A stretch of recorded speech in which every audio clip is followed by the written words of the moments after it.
নমস্কাৰ, আপোনালোকে চাই আছে সাক্ষাৎকাৰ। সাক্ষাৎকাৰৰ আজিৰ অতিথি পুৰণি জনীয়া সমষ্টি তথা নৱগঠিত মন্দিয়া সমষ্টিৰ অসম গণ পৰিষদ দলৰ টিকট প্ৰত্যাশী সন্মানীয় ফাৰুক খান ডাঙৰীয়া। প্ৰথমতে আপোনাক স্বাগতম জনাইছোঁ আৰু ধন্যবাদ জনাইছোঁ অলপ সময় দিয়াৰ কাৰণে। আপোনালোকক ধন্যবাদ জনাইছোঁ আজিৰ এই সুন্দৰ অনুষ্ঠানত মোক মাতি আনি দুই এষাৰ কথা কোৱাৰ সুযোগ দিয়াৰ বাবে তেওঁলোকে ধন্যবাদ জনাইছোঁ। নমস্কাৰ। আজি পডকাষ্টত বহিছোঁ, মানে টিভি চেনেলত যেনেকৈ ইণ্টাৰভিউ দি থাকে তেনেকুৱা নহয়, এনেই নৰ্মেলি কথা পাতিম তাৰমানে আপোনাৰ লগত। আপোনাৰ বিষয়ে অলপ জানিম, আপুনি নিৰ্বাচন খেলিব বিচৰা সমষ্টিৰ বিষয়ে অলপ জানিম, আপুনি যিটো দলৰ পৰা নিৰ্বাচন খেলিব বিচাৰি আছে সেইটো দলৰ বিষয়ে অলপ জানিব বিচাৰিম। আপুনি কেইদিনমান আগতে বিজেপি কৰি আছিলে, বৰ্তমান আপুনি অসম গণ পৰিষদ AGP কৰি আছে। কিছুমানে কয় যে আপুনি বিজেপিৰ পৰা AGPলৈ গমন কৰিছে, যে মন্দিয়া সমষ্টিত বিজেপিৰ পৰা টিকট নিদিব। তাৰ লগে লগে কিছুমানে আকৌ আৰু এটা প্ৰশ্ন কৰি আছে যে মাইনৰিটি অঞ্চলবোৰক বিজেপি চৰকাৰে ইমানে বেয়া পায় যে সেইখিনি অঞ্চলত মানে টিকটে নিদিয়ে। নহয়, সেইটো নহয়। এইটো চাওক, যে মাইনৰিটি অঞ্চলত টিকট নিদিয়ে বুলি আপুনি ক'ব নোৱাৰে। আপোনাৰ 2000 আপোনাৰ সিদিনা কথা 2000 এই বাই ইলেকশ্যন হ'ল আমাৰ বাই ইলেকশ্যনত আমাৰ টিকেট দিছিলে হয়, আছিলে AGPৰ পৰা আমাৰ কেণ্ডিডেট আছিলে। 2021 চনত আমাৰ কেণ্ডিডেট আছিলে, তাৰ আগতো আছিলে। গতিকে এইটো কথা আপুনি ক'ব নোৱাৰে যে বিজেপিয়ে আমাক মাইনৰিটি অঞ্চলৰ বা মাইনৰিটি সমষ্টিবিলাকত টিকট নিদিয়ে বা প্ৰাৰ্থী নিদিয়ে। প্ৰাৰ্থী নিদিয়াৰ কোনো কথা নাই। কথা হৈছে সেইটো নহয়, আজি সেইটো তেনেকুৱা কোনো কথাই নাই যে আমাৰ সংখ্যালঘু অকল আমাৰ এইবিলাক সমষ্টি কি। আজি চাওক মাইনৰিটি সমষ্টি যিখিনি আছে, আজি এই বিলাসীপাৰাত আমাৰ যিটো কেণ্ডিডেট আছিলে যোৱাবাৰ অলপ কেইটা ভোটত হাৰিছিলে। গতিকে এইটো কথা আপুনি ক'ব নোৱাৰে যে সংখ্যালঘু অঞ্চলত আমাৰ বিজেপিয়ে প্ৰাৰ্থী নিদিয়ে বুলি এইটো ক'ব নোৱাৰে। আচ্ছা, এই অসম গণ পৰিষদ দল AGP সংখ্যালঘুৰ বিৰোধ হয়নে নহয়? নহয়, কেনেকৈ সংখ্যালঘুৰ বিৰোধ হ'ব? আজি অসম গণ পৰিষদ দল এইটো অসমীয়াৰ স্বাৰ্থত এই দলটো জন্ম লৈছিলে। জন্মলগ্নৰ পৰা অসমীয়াৰ কাৰণে কাম কৰি আছিলে। অসমীয়া কোন? আমিতো অসমীয়া। আমি অসমত যিমান জনগোষ্ঠী আছে প্ৰত্যেকটো জনগোষ্ঠী আজি আমি হাৰে সমজে অসমীয়া। গতিকে কেনেকৈ আপুনি ক'ব পাৰে যে অগপ দল অসমীয়াৰ বা আমাৰ মুছলমানৰ বিৰোধ? সেইটোতো কেতিয়াও হ'ব নালাগে। এটা সময়ত তাতে আপোনাৰ আজিৰ দিনত আপোনাৰ যিটো অসম গণ পৰিষদৰ যিটো দল আপোনাৰ চেণ্ট্ৰেল কমিটিৰ পৰা আৰম্ভ কৰি আপোনাৰ ডিষ্ট্ৰিক্ট কমিটিৰ লেভেলত প্ৰত্যেকটো কমিটিত আমাৰ মানুহ সোমাই আছে, আমাৰ মুছলিম মানুহ সোমাই আছে। আজি এটা সময়ত বিধায়ক হৈছিলে, আপোনাৰ মন্ত্ৰী হৈছিলে। কেনেকৈ আপুনি ক'ব পাৰে যে এইটো আপোনাৰ বিৰোধ দল? ইমানকেইটা মন্ত্ৰী আছিলে, ইমানকেইটা বিধায়ক আছিলে। মোৰ কোৱাৰ এটা উদ্দেশ্য যে বৰ্তমান এলায়েন্স হৈ আছে বিজেপি চৰকাৰৰ লগত, আৰু বিজেপি চৰকাৰে সদায় কিন্তু সংখ্যালঘুৰ বিৰোধ কৈ থাকে বা বিৰুদ্ধে যিকোনো ধৰণৰ মন্তব্য কৰি থাকে। কিন্তু যেতিয়া বিজেপি চৰকাৰে এই সংখ্যালঘুৰ বিৰুদ্ধে মন্তব্য কৰি থাকে, অসম গণ পৰিষদে কিন্তু সমৰ্থন কৰি থাকে। সমৰ্থন তেনেকুৱা, মই আপোনাক এটা কথা কৈছোঁ যে সমৰ্থন বুলি তেনেকুৱা কথা নাই। তেনেকুৱা কথা বিজেপিয়ে কোৱাই নাই। মই আপোনাক প্ৰথমেই স্পষ্ট কৰি কৈছোঁ যে বিজেপিয়ে তেনেকুৱা আমাৰ তেনেধৰণৰ কথা কোৱা নাই। এটা কথা প্ৰথমৰ পৰাই মই চাই আছোঁ, আৰু প্ৰথমৰ পৰাই বিজেপি চৰকাৰে এটাই ষ্ট্ৰেটেজি, কাৰো তেল মাৰি পলিটিক্স নকৰে। যি আছে স্পষ্ট চিধা চিধি কথা কয়। আৰু যাৰ কাৰণে আজি বিজেপিকে বহুতে আমাৰ মানুহখিনিক বেয়া পাব পাৰে। বেয়া পোৱাৰ একচুৱেলি কাৰণটো সেইটো নহয়। এই যে বুজি কৈছোঁ যে ৰং নাম্বাৰবিলাক সোমাই দিয়ে, যে কথা একফালে কয় আৰু একফালে সোমাই দিয়ে আৰু একফালে কৈ দিয়ে, যাৰ কাৰণে হয়তো দেখা যায় যে বিজেপিটো আমাৰ মুছলমানৰ বিৰোধ। তেনেকুৱা নহয় একচুৱেলি, তেনেকুৱা কোনো কথাও নাই। একচুৱেলি আমাৰ মানুহখিনি বিজেপিক আগৰ পৰাই ভোট নিদিয়ে। এই যে ৰং নম্বৰটো সোমাই দিয়াৰ কাৰণে আমাৰ মানুহখিনি ভয় কৰে। এই বিজেপিক ভোট দিলে আমাৰ কিবা হ'ব, ক্ষতি হ'ব, আমাৰ অধিকাৰ নাথাকিব, আমি বাংলাদেশী হৈ যাম, কিবা কিবি। এই যিটো ৰং নাম্বাৰ সোমাই দিয়াৰ ফলত আজি আমাৰ মানুহখিনিয়ে যদি ভোটেই নিদিয়ে, তেতিয়া চাওক আল্টিমেটলি বহুত চেষ্টাও কৰিছে, কামো কৰিছে। তহঁতে ভোট নিদিলে, আমাৰ মুখ্যমন্ত্ৰী মহোদয়ে ডাইৰেক্ট কয় যে মুছলমানৰ ভোটেই নালাগে। কথা এইটোৰ উদ্দেশ্যটো কিন্তু সেইটো নহয় যে ভোট নিদিয়ক, ভোট নালাগে, নিদিয়েতো নালাগে, কিন্তু আমি কাম কৰি দেখাম। আজি কামৰ জৰিয়তে দেখাই আছে। আজি আমাৰ মানুহখিনি বুজি পাই আছে। কালি যিখিনি অৰুণোদয় আঁচনি যিখিনি দিলে, আজি এইখিনি সময়ত আমাৰ কিমান দুখীয়া মানুহৰ আপোনাৰ উপকৃত হ'ব আপুনি চিন্তা কৰকচোন। আজি 9,000 টকাকৈ পাইছে, এই পইচাৰ ফলত আমাৰ কিমান মানুহৰ আজি উপকাৰ হৈছে। গতিকে কথাবিলাক তেনেকৈ ল'ব, পজিটিভলি ল'ব, কিন্তু চব বস্তু নেগেটিভ নহয়। গতিকে কথাবিলাক ৰাজনৈতিকভাৱে কথাবিলাক যেনেকৈ হৈ থাকে সেনেকুৱা একচুৱেলি নহয়, ভিতৰটো টোটেলি বেলেগ। আচ্ছা, এই সংখ্যালঘু অঞ্চলত মন্দিয়া সমষ্টি টোটেলি সংখ্যালঘু অঞ্চল, এই সংখ্যালঘু অঞ্চলত আপুনি AGP প্লাছ বিজেপিৰ যদি প্ৰাৰ্থিত্ব পায়, তেনেহ'লে আপুনি কিমান দূৰ নিশ্চিত যে আপুনি জয়ী হ'ব বুলি? মই এটা কথা কৈছোঁ, বিবেক ভোট, শিক্ষিত চামৰ ভোটখিনি মই পাম। কিয় বিশ্বাস কৰে আপুনি? মই এইকাৰণে পাম, কাৰণ আজি মানুহখিনি বুজি পাই আছে যে একচুৱেলি আমি ভোটৰ লগত থাকিব লাগিব। ভোটৰ বিপৰীতে ভোট প্ৰদান কৰিলে আমি যিখিনি বিগত দিনত যিখিনি আমাৰ ক্ষতি হৈছে, গতিকে আমাৰ জেনেৰেশ্যন, নেক্সট জেনেৰেশ্যনৰ কাৰণে আমি ইয়াতে চিন্তা কৰিব লাগিব। আৰু এটা কথা চিন্তা কৰক, সেইখিনি মানুহে কাক ভোট দি আছোঁ আমি? সেইখিনি মানুহে। গতিকে সেই কথাখিনি কিন্তু আৰু নতুনত্ব বিচাৰি আছে। এইটো কিন্তু হয়, আমি যেতিয়াৰ পৰা বুজি পাওঁ, হয়। প্ৰথমতে আব্দুল খালেক ডাঙৰীয়াক দেখা পালোঁ, তাৰপিছতে হাফিজ ৰফিকুল ইছলাম। সেইটোৱে। এইটো কিন্তু হয়। গতিকে সেইখিনি মানুহে আৰু মূল কথা হৈছে নতুনত্ব বিচাৰি আছে আৰু চবেই বুজি পায়। পলিটিক্স, ৰাজনীতি কথা ভিতৰত বেলেগ কথা, কিন্তু কথা হৈছে যে আমি উন্নয়নৰ লগত থাকিব লাগিব। আজি চাওক না, প্ৰত্যেকটো সমষ্টি যেনেকৈ আগবাঢ়ি গৈ আছে, আজি আমি যদি গোড়ামি কৰি, আজি যদি আমি আৱেগিক হৈ যদি আমি তেনেকৈ যদি ভুল ডিচিশ্যন লওঁ, এবাৰ ডিচিশ্যন ল'লে 5টা বছৰৰ কাৰণে আপোনাৰ সমষ্টিখন পিছুৱাই থাকে, এটা জেনেৰেশ্যন গুচি যায়। গতিকে আমাৰ মানুহে কিন্তু মই ভাবোঁ যে এইবাৰ সেই ভুলটো নকৰে চাগে। আৰু মোৰ বিশ্বাস, মই এইকেইদিন মই যিখিনি মই ঘূৰি আছোঁ, মইতো আজি ইমান বছৰ ধৰি মই এই সমষ্টিত কাম কৰি আছোঁ, তো মানুহৰ যিটো মত, মানুহৰ যিটো কথা বাৰ্তা, মানুহৰ যিখিনি মই বুজি পালোঁ, মনৰ ভাৱ যিখিনি মই প্ৰকাশ কৰিলোঁ, প্ৰত্যেকটো জেগাত গৈছোঁ, মিটিং কৰিছোঁ, বহিছোঁ, মানুহৰ লগত ভাৱ প্ৰদান কৰিছোঁ, তো কথা বাৰ্তাবিলাক মই যেনেকৈ পাইছোঁ যে মানুহে কিন্তু উন্নয়নৰ লগত থাকিব। যে ইমান দিন আমি কৈছোঁ, আমি এটাবাৰ আমি চাম আছে যে আজি ৰাজনীতিটো একচুৱেলি ক'ব গ'লে যুৱ প্ৰজন্মৰ হাততে গৈছে। এটা সময়ত আছিলে আপোনাৰ পিতাকে আপোনাৰ পুতেকক কৈছে যে বাবা ভোট এইবাৰ অমুক জেগাত দিব লাগিব। হয় হয়। কিন্তু আজি চাওক, আজি কিন্তু দেউতাকে পুতেকক সোধে ভোট ক'ত যে দিম? বাবা ভোট ক'ত দিম। হয় হয়, হা, এইটো হয়। কথা হৈছে ডিফাৰেঞ্চটো, কাৰণ টোটেলি ইউথৰ হাতত গুচি গৈছে। কংগ্ৰেছৰ মই নীতি আদৰ্শ মই যিখিনি পাইছোঁ, সিহঁতে ভিট কেছৰ ৰাজনীতিটো বেছি কৰে। ভিট কেছ মানে পইচাৰ কথা কৈছে? পইচাৰ ৰাজনীতি কৰে, টিকট এনে নিদিয়ে। যে বিজেপি এজিপিৰ টকাৰ ৰাজনীতি নকৰে। আচ্ছা। গ্ৰাছৰুট গ্ৰাউণ্ড ৰিপৰ্ট চাই পেলাই গ্ৰাউণ্ডত কাৰ মানে স্থিতি ভাল, ৰাইজে কাক বিচাৰি আছে, কোনে গ্ৰাউণ্ডত কাম কৰিছে, দলৰ হৈ কিমান কাম কৰিছে, তেখেতসকলক টিকট দিয়ে। কোনো ধৰণৰ কুৱেশ্যন নাই তাতে, আপোনাৰ জাষ্ট খালি এপ্লিকেশ্যনটো দি থৈ দিলে হ'ল, কাকো তেল মাৰিবও নালাগে, কাকো একো ক'বও নালাগে। এইটো হ'ল বিজেপি এজিপিৰ আপোনাৰ টিকেট বাছনিৰ প্ৰক্ৰিয়া। আচ্ছা আচ্ছা আচ্ছা। যোগ্যজনক আপোনাৰ অগ্ৰাধিকাৰ দিয়ে। গতিকে আমাৰ সেইটো প্ৰব্লেম নাই, কিন্তু কংগ্ৰেছৰ কিন্তু সেই প্ৰব্লেমটো আছে।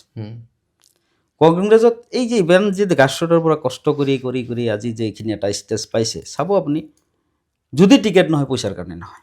আচ্ছা। কোনোবাই আপোনাৰ বিট কেছ দি পেলাই টিকেটটো লৈ যাব, কথাই মানে। আচ্ছা, কংগ্ৰেছৰ যি পাৰিবাৰিক এটা ৰাজনীতি কিন্তু আছে, যদি আমি অসমৰ ক্ষেত্ৰতো দেখা পাওঁ, আছে। যি প্ৰথম ফেচৰ যি টিকট যি বাছনি কৰিছে, ৰকিবুল ইছলাম ডাঙৰীয়া কিন্তু আছে তাত। তাৰপিছত কিন্তু আকৌ প্ৰদ্যুৎ বৰদলৈ ডাঙৰীয়া, তেখেতৰ পুত্ৰ কিন্তু আছে এই লিষ্টত। মানে তানজিল যি আছিলে, ৰকিবুল ইছলাম ডাঙৰীয়া বাই ইলেকশ্যনত আছিলে, হাৰিল। তথাপি তাৰ অলপ হ'লেও কিবা জনপ্ৰিয়তা আছে, মানুহে অলপ চিনি পায়। নেতাৰ কিমান কোৱালিটি সেইটো বিষয়ে মই ক'ব নাযাওঁ, কিন্তু অলপ হ'লেও চিনি পায়। কিন্তু যি প্ৰদ্যুৎ বৰদলৈৰ যি সন্তান প্ৰতীক বৰদলৈ, তাক কিন্তু কোনো চিনিও নাপায়। সেইটো ক্ষেত্ৰতো কিন্তু তেখেতসকলক টিকট দিয়া হ'ল। আপুনি কি ভাবে যে তেনেকুৱা সমষ্টিখনত, যিখন সমষ্টিৰ টিকট দিয়া হ'ল, যোগ্য ব্যক্তি নাই নেকি, কেৱল মাত্ৰ পাৰিবাৰিক সম্পৰ্ক থকাৰ কাৰণে তেখেতসকলক টিকট লাভ কৰিলে? কংগ্ৰেছৰ আগৰ পৰা আপুনি চাওক, আপটো একদম মানে ওপৰ লেভেলৰ পৰা আপুনি চিন্তা কৰিব, আপটো গ্ৰাছ লেভেললৈকে। কংগ্ৰেছত পৰিয়ালকেন্দ্ৰিক ৰাজনীতিটো বিশ্বাস কৰে, আৰু পৰিয়ালকেন্দ্ৰিক ৰাজনীতিটোৱে কংগ্ৰেছে কৰে। আজি মই যিখিনি নাম ক'লোঁ, মই আজি চাওক, মই সাধাৰণ ঘৰৰ এটা, মোৰ বাবা এজন শিক্ষক, মানে আপোনাৰ হায়াৰ ছেকেণ্ডেৰী এটাৰ প্ৰিন্সিপাল আছিলে, তেখেতৰ ল'ৰা, শিক্ষকৰ ল'ৰা। আমি কিন্তু ৰাজনীতিৰ পৰা অহা নাই। আমাৰ ঘৰত বা আমাৰ ফেমিলিত কিন্তু তেনেকুৱা আপোনাৰ কোনোবা MLA মন্ত্ৰী নাছিলে। গতিকে আমি এই গ্ৰাছৰুটৰ পৰা আমি নিজে কৰিব লাগে। যিখিনি আজি পলিটিকেলি আজি যিখিনি আগবাঢ়িছোঁ বা যিমান দূৰ আজি কৰি আছোঁ, টোটেল মই নিজে বনাই আছোঁ। মোৰ কিন্তু ফেমিলিৰ পৰা মই তেনেকৈ অহা নাই, যাৰ কাৰণে আমাৰ কিন্তু বহুতখিনি কষ্ট হয় আজিৰ যিটো কৰিছে। কংগ্ৰেছত মই বিশেষকৈ দেখা পাইছোঁ আপোনাৰ এইটো জানেই পৰিয়ালকেন্দ্ৰিক ৰাজনীতিটো বেছি কৰে, ৰজাৰ ল'ৰা ৰজাই হয়, মানে মন্ত্ৰীৰ ল'ৰা মন্ত্ৰী হ'ব, এইটো জাতীয় ছিষ্টেম। সিহঁতৰ টিকেটৰ কাৰণে যোগ্যতা থাকক নাথাকক কথা নাই, সিহঁতৰ টিকেট সিহঁতে পাবই, সেইটো ৰিজাৰ্ভেশ্যন, মালিক সিহঁতেই।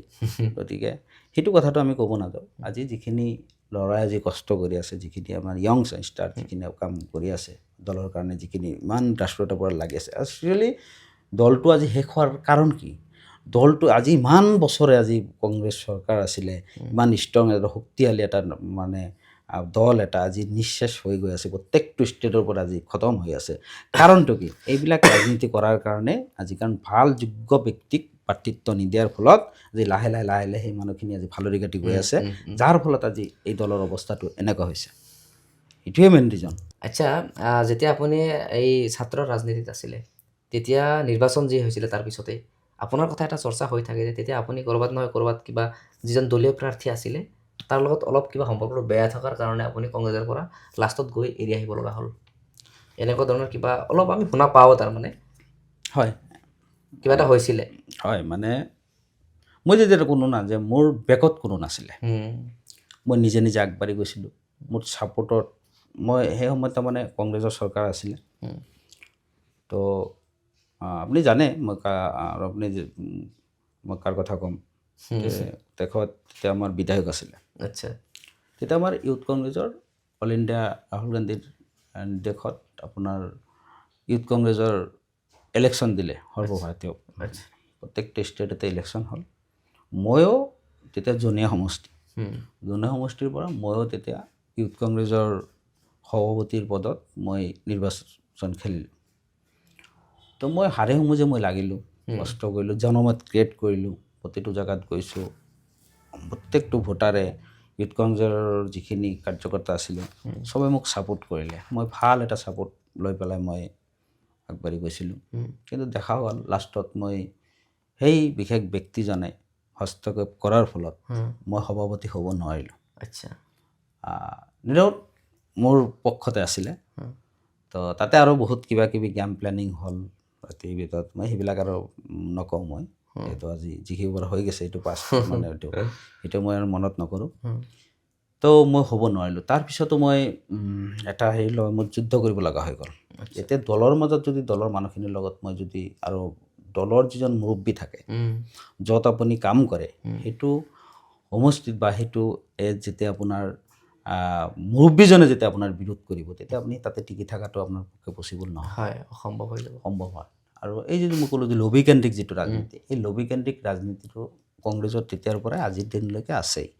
আৰু তাৰ ফলত মই দেখা পালোঁ মোৰ ফিউচাৰটো মই দেখা নাই তাতে। মই যে নাই, এইটোতো মই একো হ'ব নোৱাৰিম। ইভেন মই এটা মেম্বাৰৰ টিকেটো মই নাপাম। মই বিধায়কটো দূৰৰ কথা, এইটোতো ভাবাই নাই।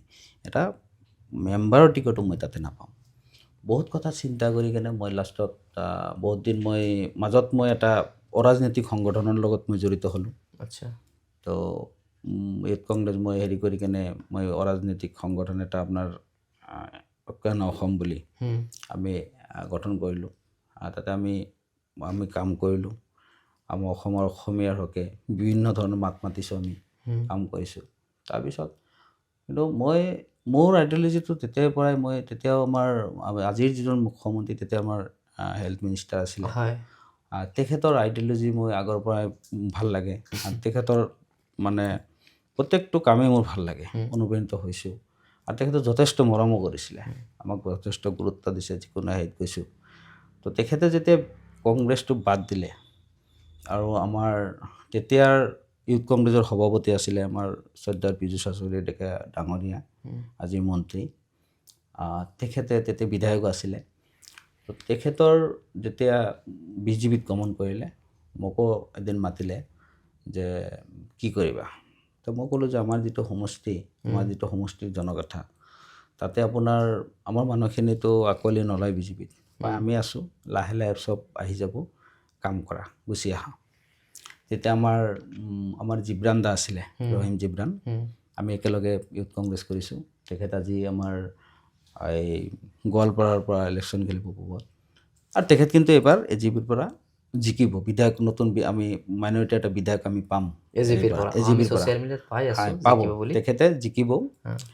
তেখেতৰ এই তেতিয়াৰ পৰা এটা চিন্তাধাৰা আছিলে যে আমি ইউথ কংগ্ৰেছ একেলগে কৰিছোঁ আৰু যিখিনি উঠি অহা ল'ৰা যথেষ্ট কিন্তু তেতিয়াৰ পৰাই তেখেতে অলপ আগবাঢ়ি দিয়াৰ বহুতখিনি চেষ্টা কৰিছিলে আচ্ছা আৰু সেই বস্তুটো তেতিয়াৰ পৰাই আছিলে তো তেখেতে মোক লৈ গ'লে পিছদিনা তাতে যে তোক মাতিছে বোলা তেতিয়া গ'লোঁ একেলগে বহিলোঁ কথা পাতিলোঁ এই তেনেকৈ কথা পাতি কেনে আমি জইন কৰি দিলোঁ আচ্ছা মন্দিয়া সমষ্টিৰ বিষয়ে যদি কওঁ যে মন্দিয়া সমষ্টিত এইবাৰ যি কুচকাৱাজ চলি আছে তিনিজন শক্তিশালী প্ৰাৰ্থী যদি আমি ৰাইজৰ দলৰ কথা কওঁ শ্বেৰমান আলী আহমেদ আছে AIUDFৰ পৰা বৰ্তমানৰ বিধায়ক হাফিজ ৰফিকুল ইছলাম আৰু কংগ্ৰেছৰ নিশ্চিত হোৱা নাই তথাপিও কিন্তু আব্দুল খালেক ডাঙৰীয়াৰ নামটো আহি আছে এই তিনিজন প্ৰাৰ্থীৰ বিষয়ে যদি আপোনাক আমি কওঁ যে কি ক'ব প্ৰথমতে আমি আপোনাৰ পৰা জানিব বিচাৰিম যে শ্বেৰমান আলী আহমেদ ডাঙৰীয়া কেনেকুৱা ধৰণৰ আপোনাৰ চেলেঞ্জেছ হ'ব বা তেখেতৰ বিষয়ে আপুনি কি ক'ব চাওক শ্বেৰমান আলী ডাঙৰীয়া বিধায়ক হৈছে আজি ধৰক 15 বছৰৰ বিধায়ক তেখেতে এজন শিক্ষিত মানুহ কিন্তু কথা বাৰ্তাত মোৰ এনেকুৱা লাগে তেখেত কিবা বিকাৰগ্ৰস্ত হৈছে নেকি মাইণ্ডত আৰু যিবিলাক কাম কাজ যিখিনি কৰি আছে এই গালাগালি আপোনাৰ শিক্ষকে হওক বা আপোনাৰ কিবা প্ৰশাসনিক বিষয়া হওক যিকোনো যিবিলাক কথা অন কেমেৰাত যিবিলাক কথা কৈ থাকে এই কথাবিলাক কিন্তু এটা শিক্ষিত মানুহৰ কিন্তু শুবা নাপায় সৌদিনা আপোনাৰ কৈ আছে যে আমাৰ যিখিনি বিজেপিৰ ল'ৰাখিনি বা আমি যে বিজেপি কৰি আছোঁ AGP কৰি আছোঁ আমাক তুচ্ছ কৰি যে যুৱ কিবা এটা কথা মানে হেৰি কৰি কৈছে বা যিবিলাক কথাবিলাক কয় এনেকুৱা কথাবিলাক কয় যে আমি বিজেপি কৰা মানে আমি মাৰিতে মানে আমি কিবা পাপ কৰি আছোঁ ভুল কৰি আছোঁ এই মানে তাক মানে হেৰিৰ পৰা দিছে নেকি আল্লাই তাক মানে ডাইৰেক্ট মানে কানেকশ্যন কৰি দিছে নেকি যে আমি পাপ কৰি আছোঁ ভুল কৰি আছোঁ ইটো আজিৰ ডেটত মই আপোনাক এইখিনি কথা কওঁ যদি মন্দিয়া সমষ্টি তাৰ সাহস নাই বুলিহে মন্দিয়া সমষ্টিত যদি আজি 30% যদি আপোনাৰ হিন্দু মানুহ থাকিলে ই চবৰ আগতে বিজেপিত জইন কৰিলে হয় শ্বেৰমানে অপশ্যন নাই জানে যে ইয়াতে সি জিকিব নোৱাৰিব তাতে গ'লেতো তাৰ কথাই নাই কিন্তু আমি কিন্তু ইয়াতে সেই মানে কাম কৰি কিনে আজি কিন্তু আমি ছাপোৰ্ট ল'বলৈ আমি কিন্তু সক্ষম হৈছোঁ ৰাইজৰ আশীৰ্বাদ পাবলৈ কিন্তু আমি সক্ষম হৈছোঁ এখেত কিন্তু নোৱাৰে আজিৰ ডেটত যদি তেখেতে যদি বিজেপিৰ কথা তেখেত যদি ওলায় তেখেততো যিখিনি আজিতো তেখেততো কোনো অস্তিত্বই নাই আৰু যিবিলাক কথা কৈছে ৰাইজে অলৰেডি বিচাৰ কৰি আছে আজি আমাক যেনেকৈ কথাবিলাক কয় এনেকৈ কোৱা নাই কেইদিন আগত কৈছে যে মুছলিম ল'ৰা বিজেপি কৰা মানে কিবা জাৰক সন্তান তেনেকুৱা কথা কৈছে এইজন ভদ্ৰলোক আপুনি চিন্তা কৰক এই মানুহৰ এই এটা বিধায়ক এটা সাংবাদিক পদমৰ্যাদাত এটা অধিষ্ঠিত হৈ আছে তেখেতৰ মুখত যদি এইবিলাক কথা কয় আপোনাৰ আৰু তেখেতৰ ষ্টেটমেণ্ট চাবচোন আজিৰ পৰা আপোনাৰ 6 মাহ আগৰ ষ্টেটমেণ্টবিলাক চাব যে বিজেপি AGP কি কয় কংগ্ৰেছতকৈ ইডিয়াপতকৈ বিজেপি বহুত ভাল আমি মানুহখিনি বিজেপি কৰিব লাগে আকৌ তেখেতে এই কথাবিলাক কয় তাৰ মানে কি আপুনি কথাবিলাক তাতেই আৰু তেখেতক যে এইবিলাক আমাৰ মন্দিয়া সমষ্টিৰ ৰাইজে যে ভোট দিব মিছা কথা যিখিনি আজিৰ ডেটত আপোনাৰ কথাবিলাক শুনি আছে কিছু মিডিয়া কিছু ফিটিং কৰিছে কিছু পৰ্টেল আজিকালিতো পৰ্টেলটো আপোনাৰ জানে কিছুমান আপোনাৰ এণ্ড্ৰইড মোবাইল থাকিলেই হৈ যায় সাংবাদিক বুলি পইচা দিয়ে কিছুমান এনেই ফিটিং কৰি কেনে হেৰিবিলাক কৈ আছে একচুৱেল এইটো মোৰ মতে 4 নম্বৰত থাকিব শ্বেৰমান আলী আহমেদ আচ্ছা জিকাটো দূৰৰ কথা আচ্ছা গতিকে তাৰ কথাটো মই নকওঁ আৰু চবেই জানে পাব্লিকে গম পাই আছে কালি আমাৰ ଯେଉଁ শ্ৰদ্ধাৰ ৰাষ্ট্ৰপতি আমাৰ ফখৰুদ্দিন আলী আহমেদ ডাঙৰীয়াৰ আজি তেখেতৰ বিষয়ে কিমান কি কথা কৈছে তেখেতৰ জ্ঞান আছে নেকি এইবিলাক কথা যে কৈছে আজি কলগাছিয়াত অঞ্চলত আজি চাওকচোন যিমানখিনি কাম আজি হৈছে আজি কলেজৰ পৰা আৰম্ভ কৰি যিখিনি আপোনাৰ যিখিনি ডেভেলপমেণ্টৰ কাম তেখেতৰ দিনতে হৈছে এইটো কিন্তু হয় যে আমাৰ তেতিয়া যিহেতু জনীয়া সমষ্টি আছিলে যিটো সময়ত নেকি কোনো হাইস্কুল পৰ্যন্ত নাছিলে সেইটো সময়ত কিন্তু এটা মহাবিদ্যালয় কৰিছিলে হেৰি কৰিছিলে আজি যিখিনি কলগাছিয়া ব্ৰিজখন তেতিয়াহ'লে এই তেতিয়াতো ব্ৰিজখনতো তেতিয়াই আপোনাৰ এই ডায়েগ্ৰামটো বনোৱা তেতিয়াৰ পৰাইতো হৈছিলে নহ'লেতো আমি ইমান ক'ৰ পৰা হেৰি কৰিলোঁ তেতিয়াই ধৰিছিলে গতিকে এই কথাবিলাক তেখেতে নজনাকৈ মানে TRP পাবৰ কাৰণে নকয় না কি মাথাৰ কিবা বিকাৰগ্ৰস্ত হৈছে স্বনাম ধন্য মানুহ এটা আমাৰ অসমৰ আৱেগ আমাৰ এজনে আমাৰ অসমীয়া আমাৰ ৰাষ্ট্ৰপতি আছিলে তেখেতৰ এগেইনষ্টত তেখেতৰ এনেকুৱা কথা তথাপি তেখেত আমাৰ নাই মানুহজন সেইজন মানুহৰ আজি এগেইনষ্টত যিবিলাক কথা আজি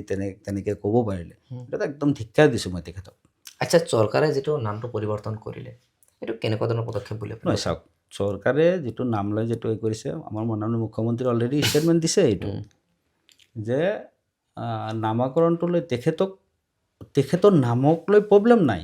প্ৰব্লেমটো হৈছে যে আজি মেডিকেল কলেজটো এইটো কিন্তু সৰ্বভাৰতীয় মানে অকল ফেৰে নহয়, গ্ল'বেল ৱাইজো কিন্তু আপোনালোকে গম পায় যে এইটো আপোনাৰ বাহিৰৰ পৰাও আপোনাক গম পায় যে এইটো বৰপেটা ফখৰুদ্দিন আহমেদ মেডিকেল কলেজটো মাৰ লগে লগে আহি যায়। কিন্তু বহুতেই ভাবে যে এইটো প্ৰাইভেট নেকি, এই কথাবিলাক বহুত দিন ধৰি একচুৱেলি নাম লৈ যে আজি মুছলিম নাম বুলি যে হৈছে বহুতে এইবিলাক কালাৰ দি আছে, তেনেকুৱা কোনো কথাই নাই। আৰু তেখেতৰ তেনেকুৱা কোনো ধাৰণাও নাই একচুৱেলি, এইবিলাক লৈ পৰা নাই যে এইটো প্ৰাইভেট বুলি ভাবে, যাৰ ফলত বৰপেটা মেডিকেল আৰু যিমান মেডিকেল কলেজ আছে আজি অসমত প্ৰত্যেকটো মেডিকেল কলেজ যিখন ডিষ্ট্ৰিক্টত আছে সেই ডিষ্ট্ৰিক্টৰে নামৰে নামকৰণ হৈ আছে।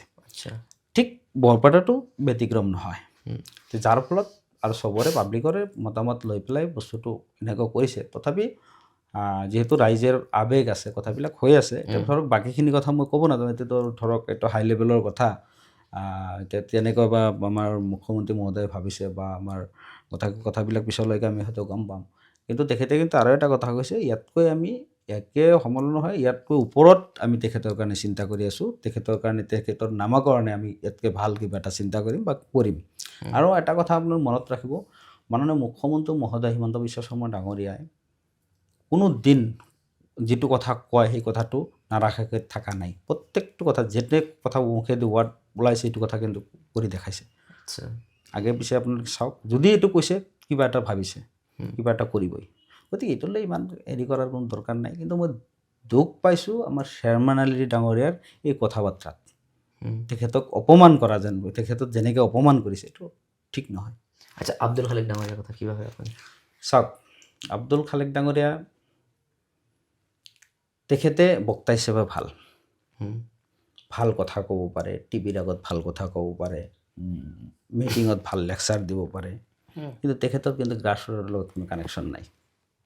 কেনেকৈ কৈ আছে, যিহেতু দুবাৰ বিধায়ক হৈছে, মইতো ক'লোঁ না, আমাৰ মানুহটো এটা কথা মই অস্বীকাৰ নকৰিব, প্ৰব্লেমটো ক'ত হৈছে জানে? আমাৰ মন্দিয়া সমষ্টিৰ বা আমাৰ বিশেষকৈ মাইনৰিটি সমষ্টিখিনি যিখিনি আছে, তাৰে প্ৰত্যেকটো ভোটাৰে এটা এটা কাৰ্যকৰ্তা কংগ্ৰেছৰ। কিয় কয় আপুনি কাৰ্যকৰ্তা বুলি ডাইৰেক্টলি?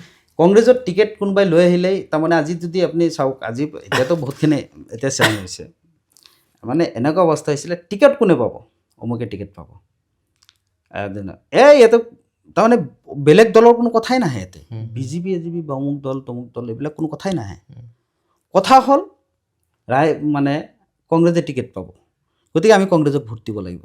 ইভেন যদি ৰাইজৰ আগত সেই মানুহখিনিৰ আগত যদি আপুনি তেনে পাব্লিকৰ আগত যদি কয়, সময়ৰ কথা মই কৈছোঁ যে আমি বিজেপি কংগ্ৰেছৰ এগেইনষ্টত যদি আপুনি কয়, মানি নল'ব সাধাৰণ মানুহে।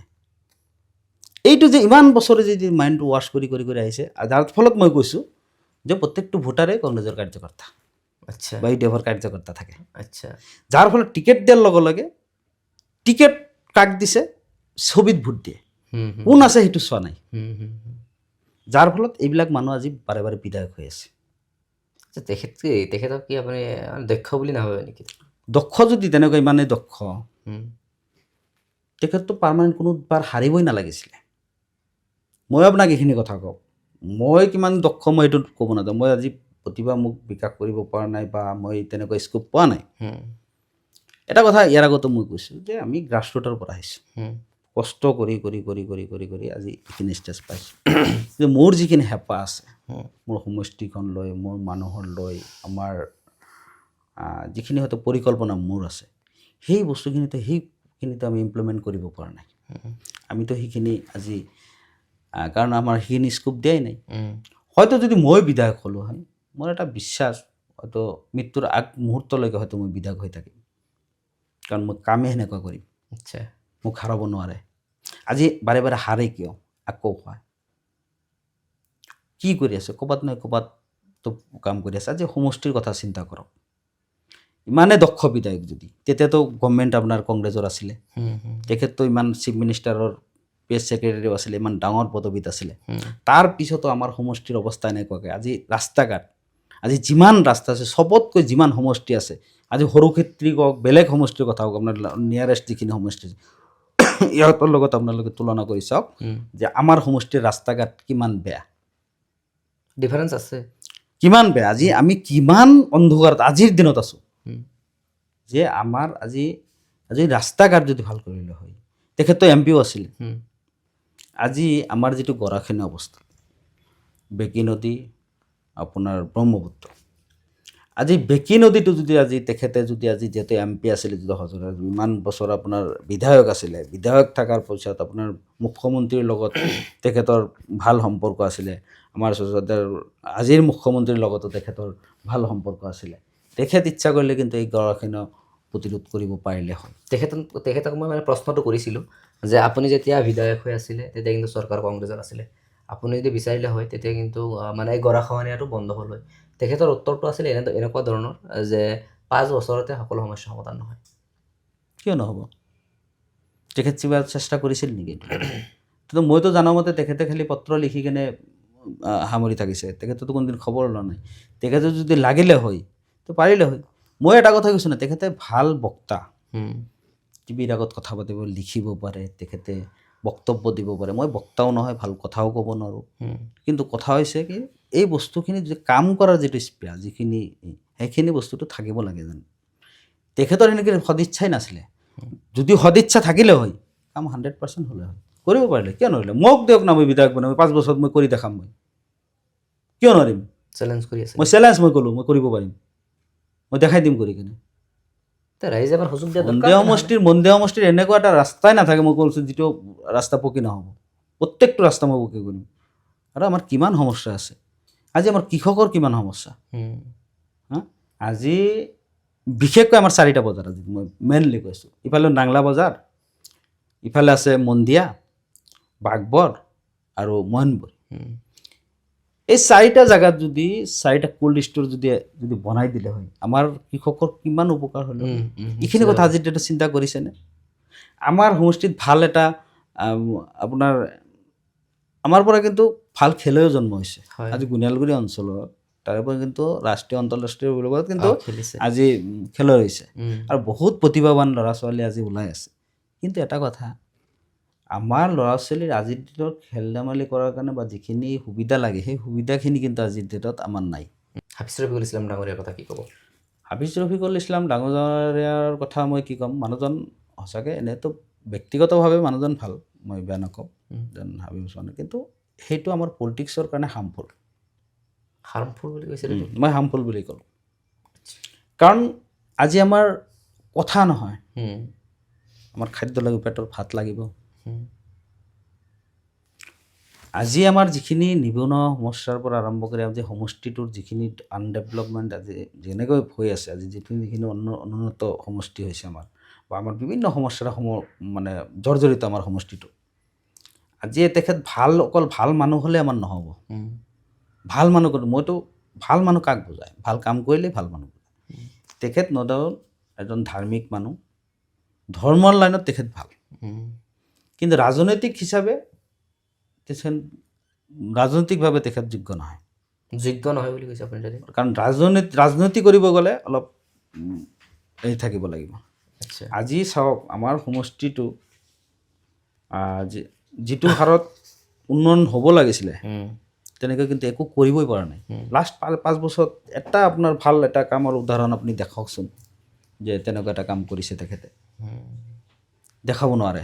উল্লেখযোগ্য এটা কাম দেখাওক না, নোৱাৰে। গতিকে আজি যিটো সৰ্বকৰ পৰা যিটো ৰাস্তাটো, হুম, আজি হয়তো মন্দিৰ সমষ্টি হৈছে, ধনী সমষ্টি আপোনাৰ আগটো একদম হেৰিৰ পৰা আহিছিলে, এই ৰাস্তাটোৰ অৱস্থাটো, এইখিনি অৱস্থাটো কেনেকুৱা? হুম, ভিতৰৰ ৰাস্তাবিলাক যিখিনি আছিলে, মূল ৰাস্তাখিনি আজি কৰিব পৰা নাই।